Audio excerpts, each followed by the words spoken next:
Bismillahirrahmanirrahim. Assalamualaikum warahmatullahi wabarakatuh. Perkenalkan, nama saya Rahmawati. Di sini saya akan menjelaskan mata kuliah kimia medisinal dengan judul materi yaitu hubungan kuantitatif struktur aktivitas. Nah, adapun sub pembahasannya yaitu yang pertama pendekatan HKS Free Wilson, terus yang kedua pendekatan HKSA Hans, terus yang ketiga contoh model HKSA Hans dalam pengembangan obat penyakit degeneratif dan kanker. Terus kita masuk pada materi. Nah, yang dimana sini ada hubungan kuantitatif struktur aktivitas HKSA. Nah, apa sih itu HKSA? Nah, HKSA itu adalah bagian penting rancangan obat dalam usaha mendapatkan obat baru dengan dengan bantuan aktivitas lebih besar, lebih selektif, dan toksisitas atau efek sampingnya lebih rendah, dan kenyamanannya itu lebih besar, lebih ekonomis. Faktor coba-coba ditekan sekecil mungkin, jalur sintesis menjadi lebih pendek. Terus ada yang namanya model pendekatan HKSA.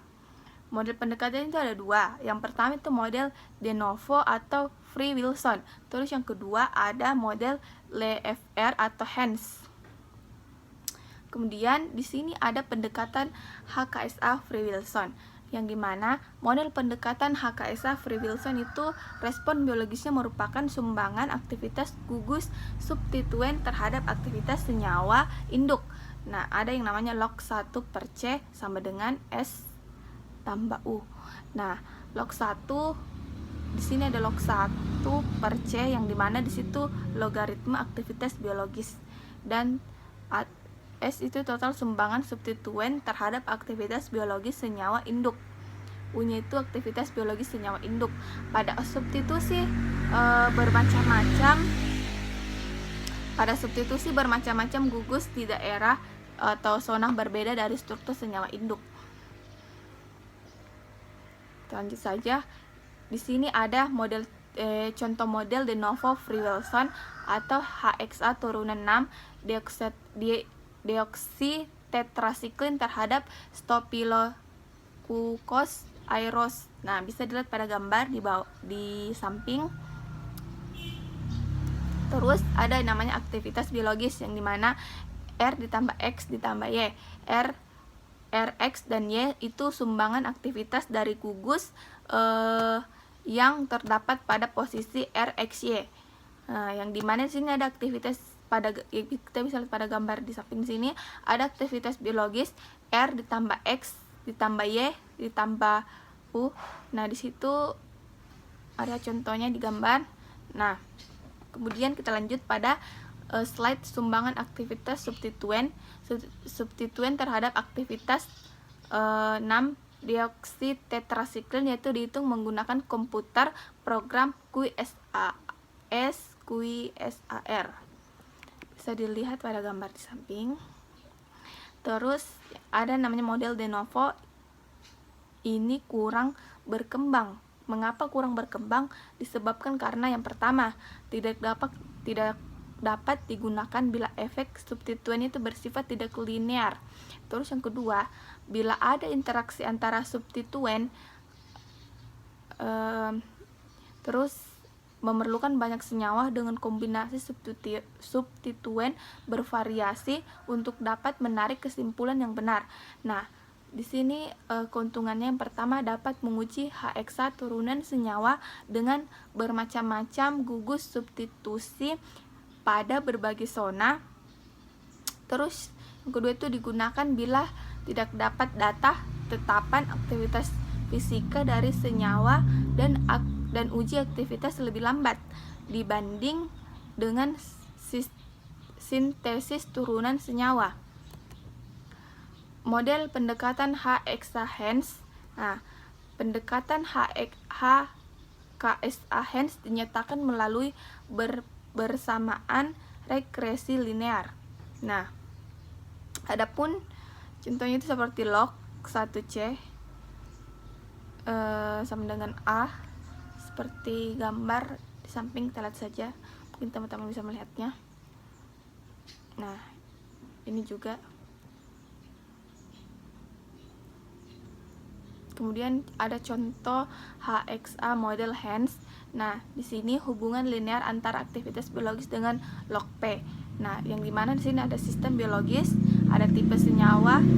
Nah, yang dimana sistem biologisnya itu ada penghambat S aureus, koefisien fenol, S tipe posa, terus narkosis Tet poles, koefisien fenol, S aureus, dan hipnosis tikus. Yang dimana pada tipe senyawa disitu ada ROH, dia kalau A nya itu 0,67, kalau B nya itu 0,07, kalau N nya itu 9, dan R nya 0,964, S nya itu 0,112. Terus sedangkan pada koefisien fenol di situ tipe senyawanya itu ROH dan A nya 1,2, B nya min 1,54, N nya 15, dan R nya 0,996, S nya 0,090. Terus ada narkosis Tet poles, tipe senyawanya itu ROH, A nya 1,28, B nya 0,95, N nya 7, R nya 0,99, S nya 0,055. Terus ada koefisien fenol atau S aureus. Terus di situ tipe senyawanya dia 4, alkil resorsinol, A nya 0,91, B nya minus 1,10,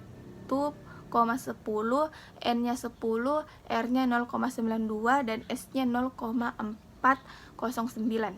Terus ada sistem biologis, yaitu hipnosis tikus, tipe senyawanya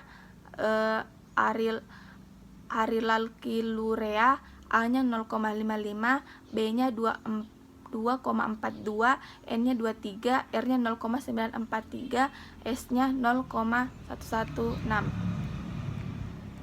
Ada yang namanya hubungan non-linear antara aktivitas biologis dengan log P, yang dimana log 1 per C sama dengan A, log P pangkat 2 tambah B, log P ditambah C.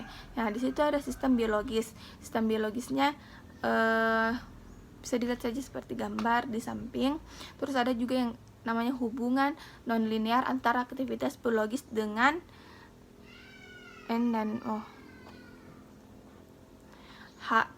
Kemudian HSA turunan chloramphenicol. Nah, struktur umumnya seperti gambar contohnya.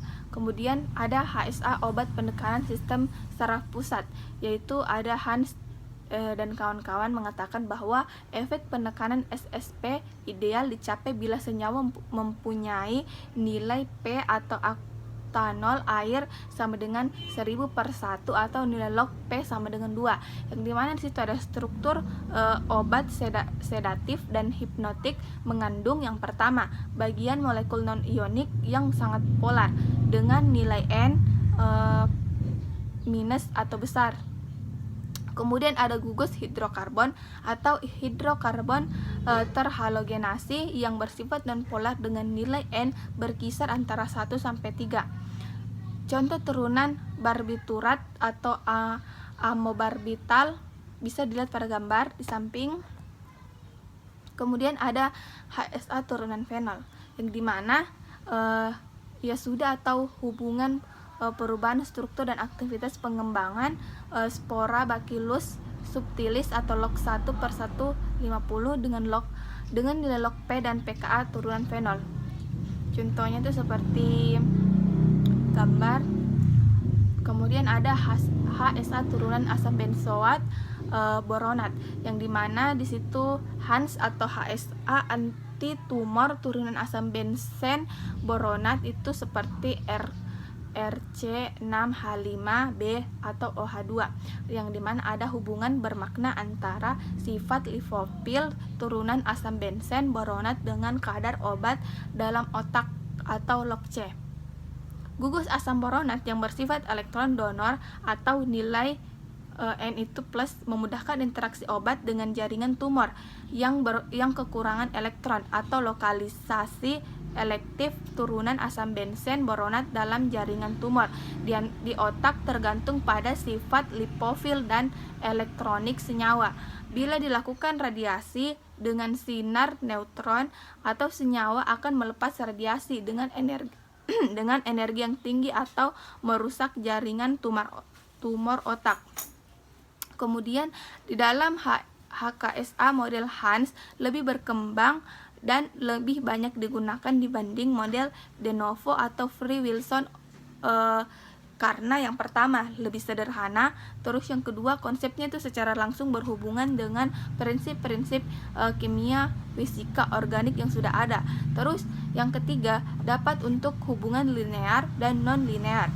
Nah, yang keempat itu ada data parameter sifat kimia atau fisika substituen sudah banyak tersedia di dalam tabel-tabel. Nah, yang kelima ada penggunaan pendekatan model Hans telah banyak dapat menjelaskan hubungan struktur dan aktivitas suatu turunan obat. Mungkin itu saja yang dapat saya sampaikan. Kurang dan lebihnya mohon dimaafkan. Wabillahi taufiq wa hidayah. Wassalamualaikum warahmatullahi wabarakatuh.